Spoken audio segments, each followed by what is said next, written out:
Hello there, demons. I'm going to show you now the Z-Player that's been introduced in Zetta 2.8, 2.9 and just go through it. So by default, it's not available in the default modules. I don't want to clutter it up. I don't think everyone will use it. But we go into the modules and we click the Z-Player.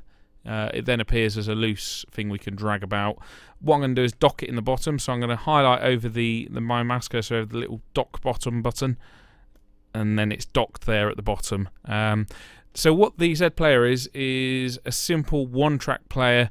For those of you familiar with CDJs, it works in a very similar sort of way. So what we're going to do is find some audio to put into it, and you can drag audio anyway. So you can drag from the stacks, from the hotkeys, or from the from the library.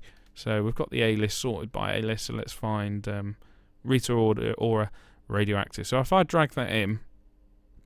First thing I want to do is press where it says on air, I want to click that to audition because then I can kind of move it around and set things up like I want to.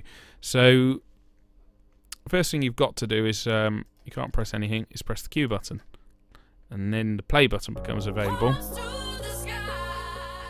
And obviously Radioactive starts playing. So at its simplest level, it's much like a stack player. So if you've just got a bit of audio you need to play, this might be a more useful way to do it than stacks because you get obviously better visual representation as well as sort of more comprehensive pause and rewind controls.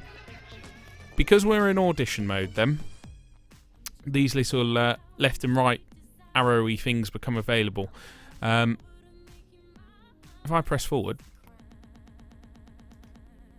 it allows me to click through to find, say, if I wanted a beat, a particular downbeat or something like that. But to break out of that, just press play and it resumes. So the other useful thing you can do with this is set loops. So we're going to try and set a loop now with the in button.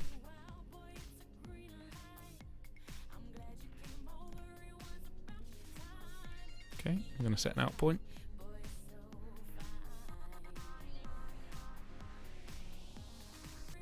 And it'll automatically play that loop. Now I'm not in any way DJ, but I'm sure this will sound rubbish, but yeah, so it's not particularly good. I think I'm just a beat out there, but I can correct that though. So if I wanted to, so I press the loop off. So if I press that off, it will then let me edit. If you just, when it's on, if you press in,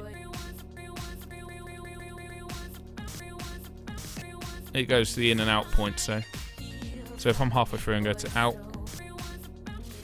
it loops you back round. So I want to take that off to cause an edit to happen now. And I'm going to try and get rid of that last beat.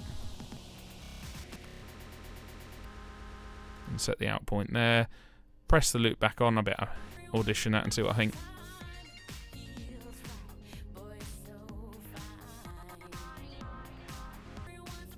Okay, so it's a little bit better. You can probably find more creative and imaginative sort of things to do with it than I could.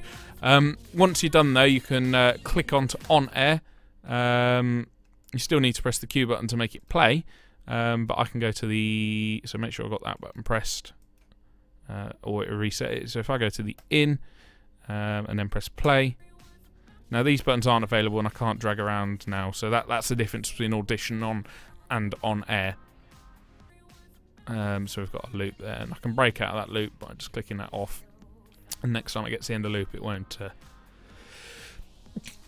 Excuse me. Right, so that's at the simplest level what the Z-Player does.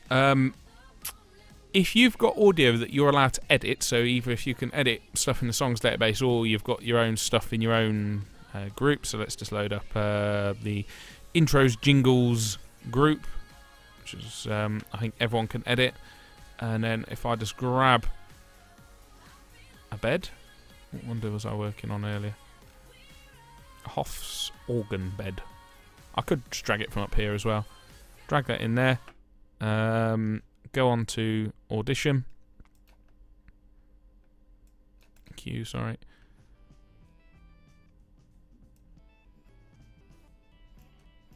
So in fact, I need this copy up here because this is one I've got access to change. So I've just dragged that in, press Q, go to the intro point, and you can see this little floppy disk is available because I have access. So I can actually save let's say, a particular loop. So if I've got access to that bit of audio, I can actually save a loop, which is useful. So if you want to set up a load of loops in some content you've got or phone call you've made, you can do that, and then when next time you load it in, it'll be available for you to mess about with.